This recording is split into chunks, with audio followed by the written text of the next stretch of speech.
okay, and we'll get into. So now we're hitting Jason Bourne. We'll go right into Jason Bourne now. First of all, 9 years that it was called Jason Bourne and not hated it. the Bourne. Hated it.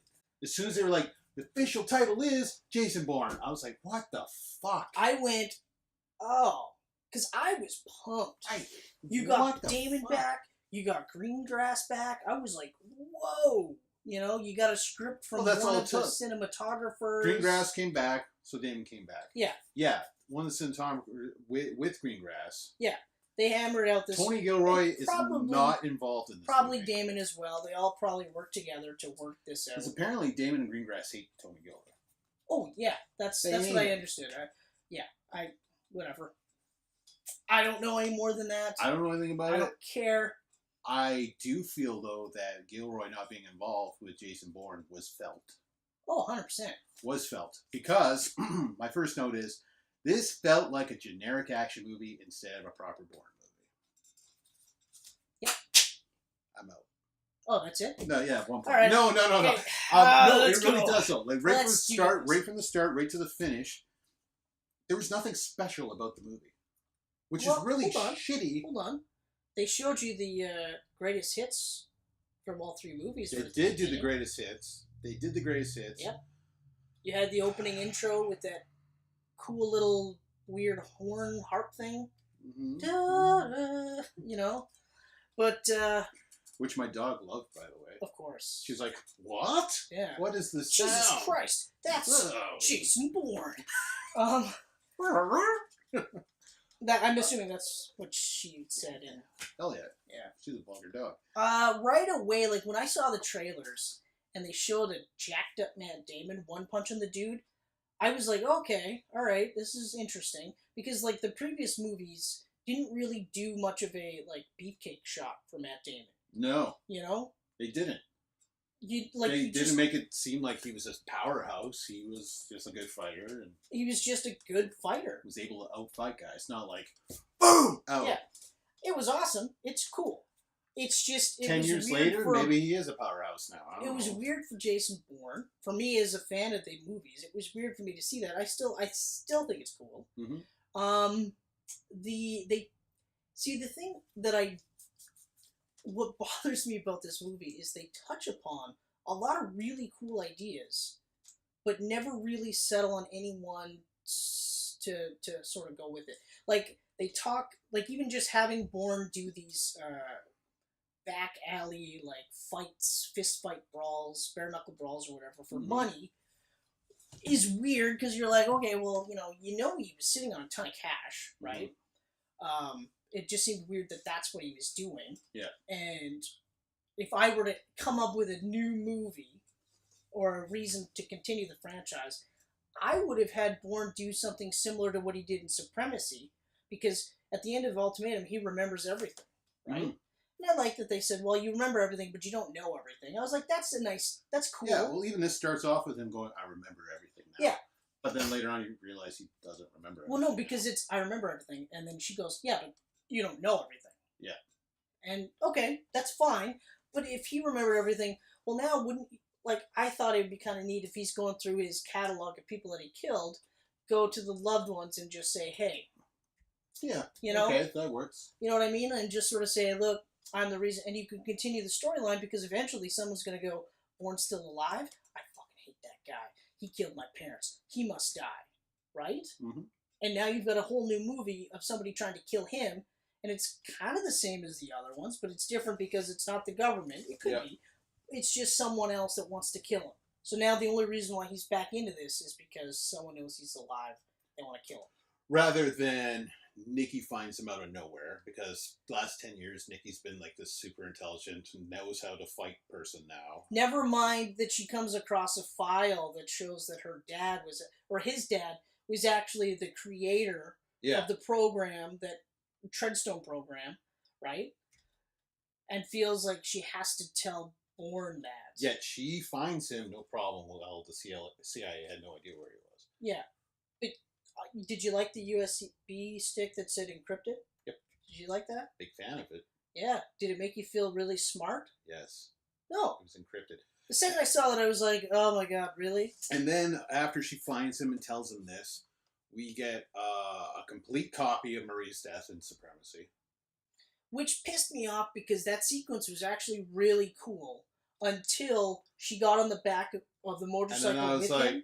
And immediately I was like, I spent the whole time I spent the whole time literally going, she's going to die. Don't kill her. I know they're going to kill her, but don't kill her. And then they kill her, and you're like, oh, okay. Which really fucking sucked because I loved her and him in Ultimatum together. Yep. This is the way I would have started this movie off, okay? I love your idea of him going around and apologizing to families and stuff. Yep. Right? Why couldn't they have met up somewhere after Ultimatum? Yep. She's the computer person that he goes to. She's finding all the info on these families that he knows. Yeah. He's off. Yeah. And she's there. And while he's gone, she's like finding out stuff. Like I've said in the previous movies, I've never gotten the impression that he's a super genius. Mm-hmm. He's smart. And he knows a lot of things, but he doesn't know everything. He's not tech So genius. having a hacker, sort of like a Felicity Snoke, exactly. Or Smoke. It's Smoke. Smoke. That's right. Snoke is from Star Wars. I'm getting my shit mixed up, man. Felicity Snoke. But having that aspect, or like the Oracle, or whatever you want to call it. And then maybe they could have had a bit of a relationship. Because if he remembers everything, at some point he's going to remember. Oh yeah, we kind of had a thing. He's going to remember. And they could explore that. Exactly. Too. And then they could have killed her. Because she would be on board with that. Like, this is him, like, cleansing his conscience so that maybe now he could have his own life. Like, we know he never will. But now you can start taking stories from the books and saying, okay, well, he was in Athens, Greece, apologizing to this person, and these people found out that he's alive, that they've always wanted him dead. Now that they know he's alive, they're gonna kill him. And so on. They could have hacked what she was looking at, right? Yep. They could have went, the person you're looking for is this location. And she's like, oh, hey, Jason, this guy's here. Jason goes there, gets attacked. Yep. Once he's attacked, fights off these guys. He goes, oh, shit, Nikki. Yep. Returns. She's dead. Yep. You could do that, too. She's dead. You could still kill her off. He could have found out about his dad. Yep. Could have killed her off that way. It would have been a copy of Supremacy. It would have been heartfelt because they had something for years together. That's right. Instead, it was like, remembering everything doesn't mean you know everything, and there's stuff about your dad, and I also felt that during that whole beginning sequence just felt weird to me. They had great chemistry in Ultimatum. No chemistry in this one. No chemistry. It felt like both of them didn't even want to be there. They were here for the paycheck. She, I felt, really didn't want to be there. Yeah. Like, I don't even know what was going on with that performance. And usually I love Julia Stiles, but yeah, I was not feeling it. I remember just kind of being like, okay, all right. And of course, like I said, too, like, once you got on the bike, you're like, well, she's dead. She's dead. She's totally fucking dead. Yeah. And it wasn't like... So maybe she was just upset that her character was going to fucking die. Yeah, it's possible. It wasn't like with Marie where you knew she was going to die. But you spent the whole time going like, no. This time you were like, no, it's just, because you knew it was going to happen, and you were just like... I said to Adrian, I'm like, she's dead. Like, the sequence, though, like, leading up to that was really cool. Like, when he's fighting the other assassins in the subway, and taking out the cops, I thought was really cool. Don't get me wrong, the fight scenes are still great. It's still that green grass. One of the things, immediately, though, that really struck out with me was his GQ look. And like in Supremacy... Hence my mention of the black muscle top that I didn't wear today. Yeah, like his look in Supremacy, like he's wearing a pea coat. He he looks like he wouldn't be at a place in a very expensive hotel or like on a barge fighting guys, but it's very like black, it's very dark, it's very low key. Whereas in this one, I remember just being like, it's kind of a fairly loud green jacket. Or like almost brown jacket. And I remember just being like, oh wow, like it just sticks out that he looks almost like I said, like GQ. Yeah. Like you kind of look twice at this guy as opposed to just kind of being like. And he kind of walks like a Terminator in this one. Like he's always just like. Okay, but see, fucking just. That's he's done that in all the movies. He's done that in all the movies, and that's because he's trained as a boxer. He was training in boxing, and his trainer in I want to say Identity. In fact, it is Identity. wanted him to walk like a boxer because a boxer was very economical. There was no wasted movements there. So I'm okay with that because he's done it all the way through. It was very noticeable. But I think it's noticeable now because he's bigger. He's a lot bigger in this. You know, he's a lot bigger. Yeah, so maybe that's it. He was just thinner and it wasn't as noticeable. But so some of the stuff that we talked about with Legacy, where like the last hour was now sort of like a poor man's Jason Bourne movie. Yeah. This is also very much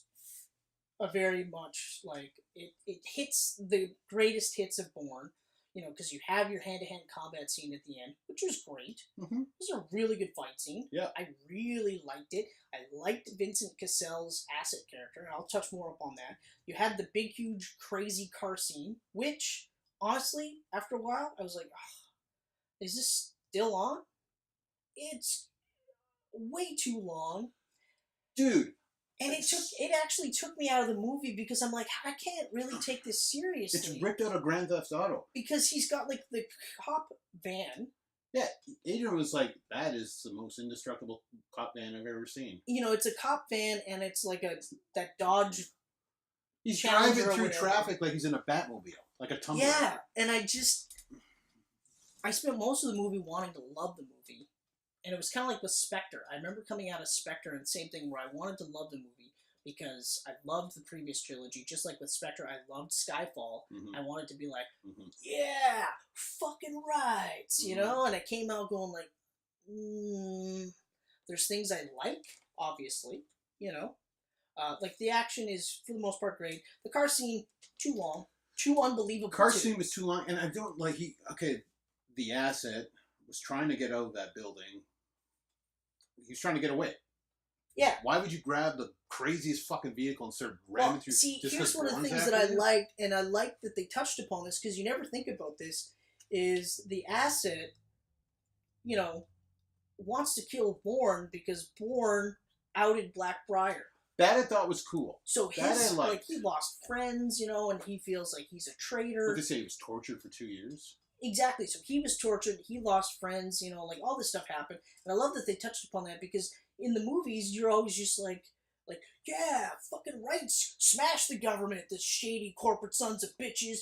Fuck you. Not thinking about all the little people going down with them. Exactly. Not thinking about that aspect. So when that hit, I was like, his character made sense. Mm-hmm. So when he was acting irrationally, and even the, what's his face, Tommy Lee Jones, looks absolutely terrible in this movie. Man, he looks like a ball sack. Literally like like an older, droopy ball sack. He's aging very bad. He's never looked good. He's never been a good-looking man. But then again, we're talking about it. He's probably like in his late 80s as it is. Because he's never been young. I don't think I've ever seen him young. I don't think he made it big. You showed me that he was super young here. I didn't see a picture, so I don't know what he looks like young. It's going to be a booklet. Yeah, I got to look at it, but keep talking. I got to see what... But like, oh wow, okay. Yeah, see, he's always had the... But okay, so it's the GQ stuff, and this is the dumbest representation of Jason Bourne. Yeah. Okay? Like... Oh. Yeah, okay. Oh, wait, no. What is that movie? The Steven Seagal movie, Under Siege. Yep. That's the youngest I've ever seen him. He doesn't look too far off from there. But he's never looked good. He's always been... He's got a bad complexion. He's just, you know, He had acne. But like, so at least in every one of the other Bourne movies, every step he makes, like, it's clear. Like, like in the beginning, he doesn't know anything, but he's got the bank account, so he goes to Swiss bank to figure it out. From there, he goes, okay, well, apparently I live in Paris, so I gotta go to Paris, right? So even if he doesn't know anything, he still is like, okay, well, we'll go here. And then from there, he starts figuring out this is the course of action, right? Yeah. Just like in the second movie, she says they don't do random, you know? There's always a mission. There's always an objective, right? It seems so aimless. Like, he's got this notebook, which is a callback to the other movies. Mm-hmm. But it's like, in terms of the span of time that happens after Nikki's death, he gets the drive, and then wears the GQ outfit to go to the locker. You're like, well, I mean, how much time passed? Did you have enough time to write all these quick notes in your notebook? Because as far as I know, you went, here's the encryption. She's a hacker for this other hacktivist. So he goes to see the hacktivist, and this is where I'm saying, like, this is really dumb. Not just the encrypted part on the USB, which pissed me off really badly. I was like, are we that do stupid? you really think that 90% of your audience is in, like, couldn't you just say it's encrypted? Right? So he goes to see this hacker and stands in front of an open window. Yeah. Which immediately I was like, well, that's stupid. And they actually sit there and say, oh, I see him right through the window. And I went, are you kidding me? This is the guy that can go through Waterloo Station. Like, nobody sees him unless something happens, and all of a sudden they see him for half a second. Like, he throws the guns away, they see him, and then after that, they don't see him again. Yeah. But here, he's like, there's a window. He would have went in there and been like, openness, held the gun, fucking closed blinds and shit. Yeah. Okay. You mentioned how they didn't make him into, like, a Superman, and I said I will get to that. Mm-hmm. He gets hit in the back of the fucking head with a goddamn weight, like a dumbbell. I don't know. Shrugs it off. Anyone would have been fucking... Beats the hell out of the guy. Yeah. Anyone else would be like, well, if not completely dead, yeah, you're out cold. You're fucking done. You're not like, oh, bam, bam, bam. Mm-hmm. That part, the last part of the fight scene is cool, but again, I was just like, okay, all right. Like, and I was already kind of like, he's too bulky, you know? And then, so that's dumb, but also Superman. And I'm like, this makes no sense. Everyone says, like, well, he said, like, 14 lines or whatever, 140 words or whatever the hell it is. I don't care that he's saying very little. Yeah. Because he says the most in Identity, the least in Ultimatum, because who else is he talking to? Mm-hmm. Nikki's dead, right? So who else is he going to talk to? So you find out the revelation that his dad is the creator of the Treadzone program. Okay.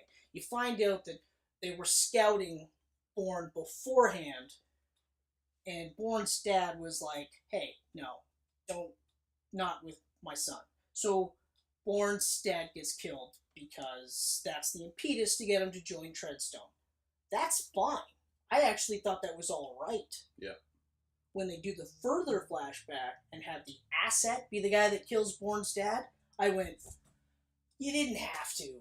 No. I was fine. I actually thought it was going to be Tommy Lee Jones.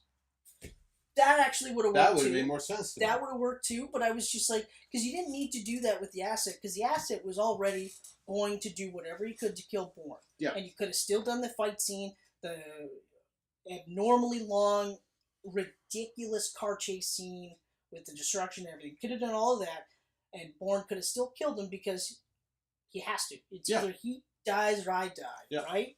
So all of that, you didn't have to add the extra wrinkle of, oh, you're the guy who killed my dad. Yeah. Because in the other movies, it didn't matter. It didn't matter. It was just, you guys are the bad guys. I want to be left alone. You know? Vikander's character was really cool. I liked her character. I liked how she was, you're like, oh, she's bad. Oh, wait, no, she's good. Literally she's just playing every fucking side. Yeah, like every angle she possibly could. Yeah. And when he caught her on that fucking tech device he got from the show, I like that.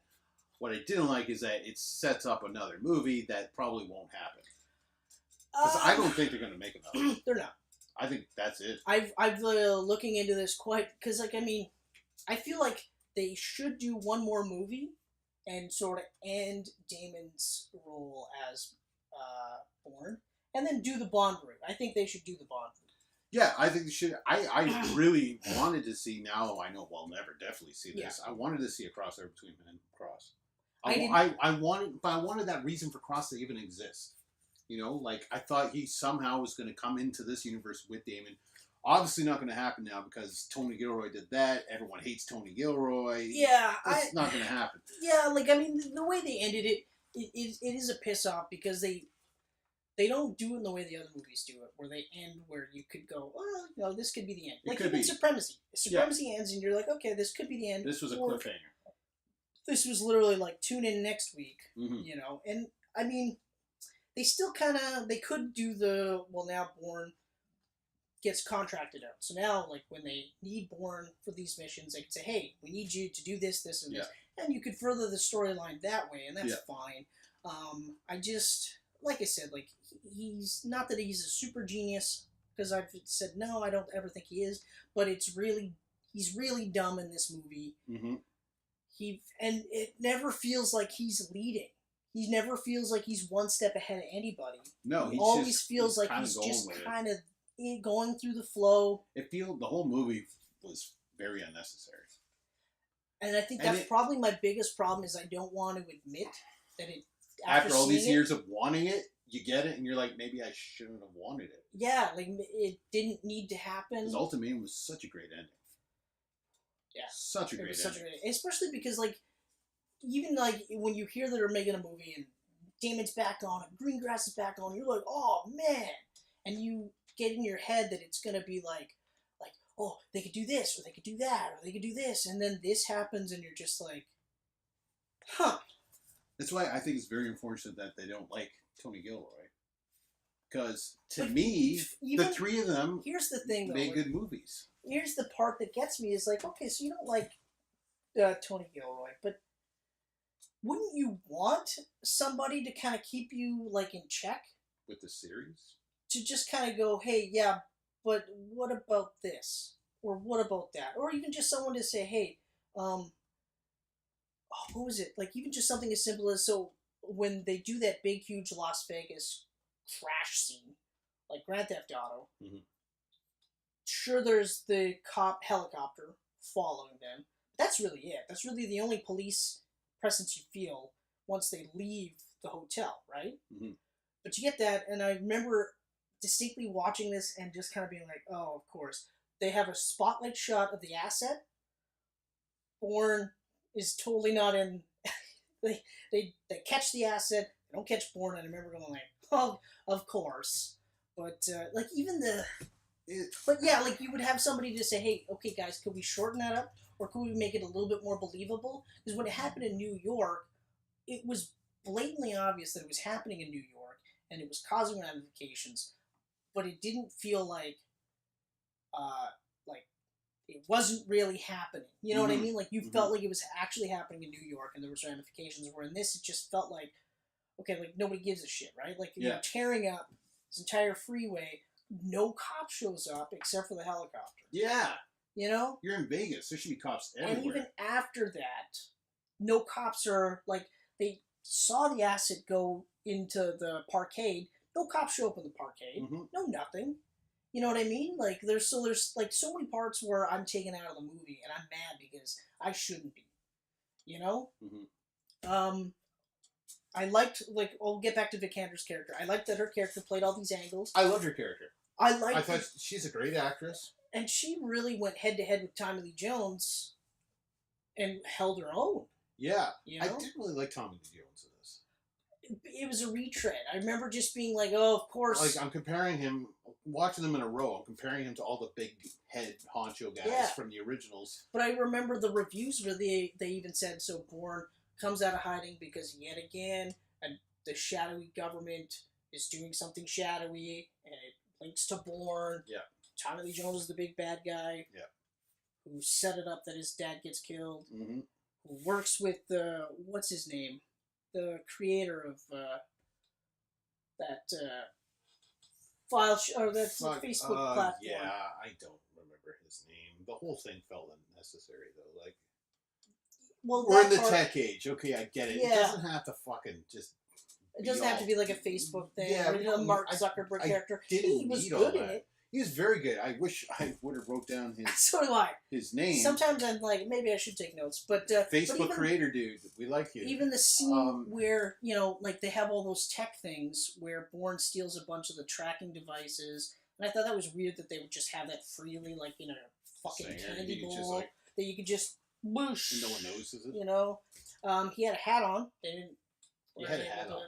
You know, but even just the part where he goes from Athens, or where, no, sorry. Yeah, they're in Greece. No, wasn't it Britain, where he runs into the one dude? Yeah. Yeah. And so then Vikander gives him a cell phone, helps him get through the customs. And I always find, like, it's weird that in movies where it takes a really long time for them to scan your profile, that even that's not a red flag. You know, like, it's just a lag in the system, so they go, and it's just assessing. It's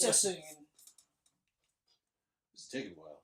Well, it's super weird that it's taking a while. Every other one was like, yeah. This one, it's still assessing, by the way. Oh, it's clear. Have fun. Yep. See you later.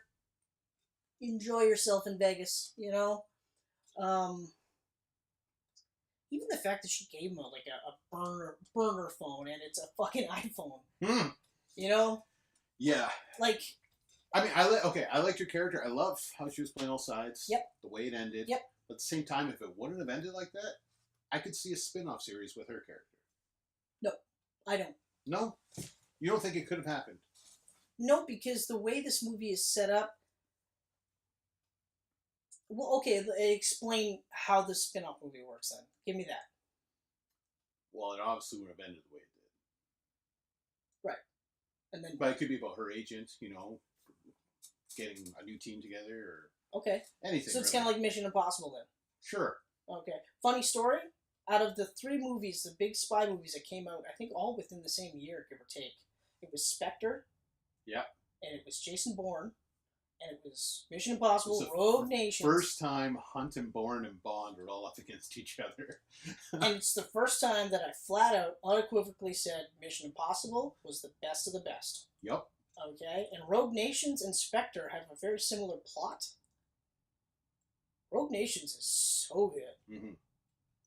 But, yeah, so, I mean, if I were to put it in any particular order, it would be... I'm done with Jason Bourne, by the way. I'm done talking about I think, yeah, okay. it is better than Legacy, even though it is a poor man's Jason Bourne movie. It's still better than Legacy, because, like, Legacy and Jason Bourne didn't have to happen, and the fact that they happened... They're both unnecessary. Didn't expand upon it. And again, I in my mind, I'm thinking... You need all 3 creators on board. Yeah. Because Tony Gilroy tried on his own with Legacy, failed. Greengrass and Damon did this without Gilroy, failed. Yep. I think you need the 3 of them together. I agree. Whether they like each other or fucking not. Exactly. Like, at least, like I said, like checks and balances. Somebody sit there and say, hey, Bourne would never just stand in front of a fucking window. Mm-hmm. Bourne would look at a USB that says encrypted on it and be like, are you serious? Because, yeah, I mean, well, Legacy, I think Jason Bourne is probably a little better than Legacy. Legacy is smarter than Bourne. Jason Bourne. It is. In the screenplay itself. Mm-hmm. Because Gilroy wrote it. Yep. And but I would score it like this. Bourne Supremacy. Yep. Bourne Ultimatum. Yep. Bourne Identity. Yep. Jason Bourne. Yep. And... Legacy. Yeah, so I'm going to score yours. So you're going to go Ultimatum. Yep. You're going to go Identity. Okay. You're going to go Supremacy. Okay. You're going to go Bourne and Legacy. How close am I? You're close. It's the other 2 that switch, Supremacy, then Identity? Yeah. Okay. All right. 100%. It's Ultimatum. Ultimatum is, to me, the best Bourne and one of the best action movies I've ever seen in my life. Supremacy is a close second because that scene with Urban at the end is incredible. Yeah. As the best car chase in the whole series to me. Yep, yeah. I mean, the New York one is really great too, but... New York one's great. But I like it because in Supremacy, it's the first time that you got that. Yeah. You didn't get... Like, you did have the car chase scene in Identity when he's in that old school Mini, but there was none of this crazy destruction. It was a couple of guys on the bikes that get fucked up, and that's it. You know, I do love that scene. But this one was now like, whoa. Dude, like, I was watching Supremacy in my recliner downstairs. It's gripping. I was like this, and when that racing came on, I was like, I can't even be reclined for this. I'm into it. And I popped my... Gripping. Yeah. You know? And then in Ultimatum, it's bigger, not necessarily better. Mm-hmm. It's still gripping. I think... I do kind of like the fact that he gets the opportunity to kill the guy, the asset, and doesn't. Yeah. You know? But, yeah, like... Yeah, I don't know. So, for me, Identity is third, but I love the Identity. And I love Identity because I love how... Identity's third for me, too. I love the smaller feel to it. And him and Marie together are incredible. They're so good. And that's another reason why I'm so sad to see her die in Supremacy, was because I love them together so much.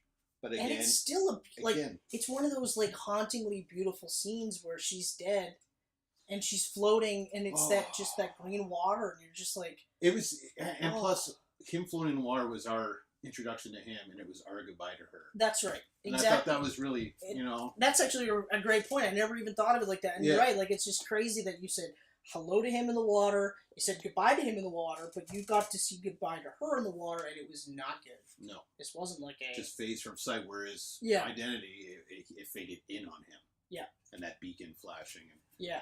Like, I mean... you know what? It's an amazing series. I will forever watch the first three. The first three, forever. I will literally be on my deathbed. You know, and the doctor could be literally like, look, Chris, you've got 3 hours left to live. I'll be like, put an ultimatum. I'll fucking watch that movie. I watched Supremacy last night. You said Supremacy was your favorite, Chris. Oh, fuck. No, but I'm talking about, like, I literally just watched Supremacy last night. We gotta finish up the series before I die. Mm-hmm. You know, like... And it's funny, too. And then you don't die, and the next day they're like, now you gotta watch Legacy, and then you die watching Legacy. Oh, no, I'd be like, no, I'm done. I'm dead. I'm done. Fuck that. You know, like I said, like, the first hour Legacy, great. There's pockets of greatness in Jason Bourne. It's just these threads that they could have fed off of, or sped into. I didn't pull a gambit. You know? I'm done. So, once again, that is... the Bourne episode. Let us know what you thought. I'm curious to see what other people would rate it as.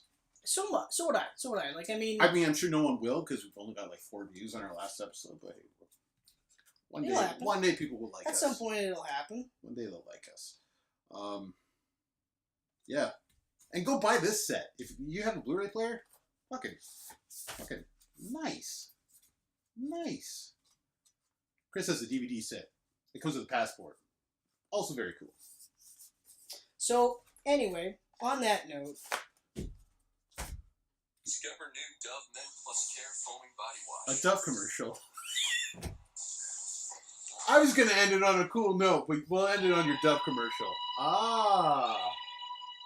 Moby. Now we're going to get a copyright strike. Shit. I didn't even think about that. Oh my god. We'll be shut down before we even get going. My way.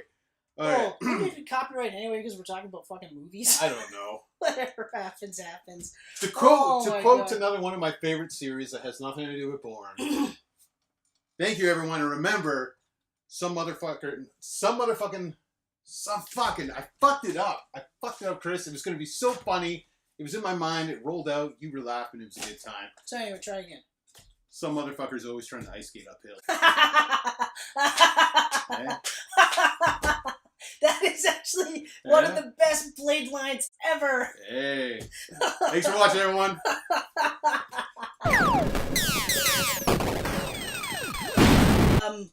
We're still rolling. Whatever. Fuck. You already gave the sign off, so we're good. No, what? What you got? I was going to sign off. Oh, sign off. See you later.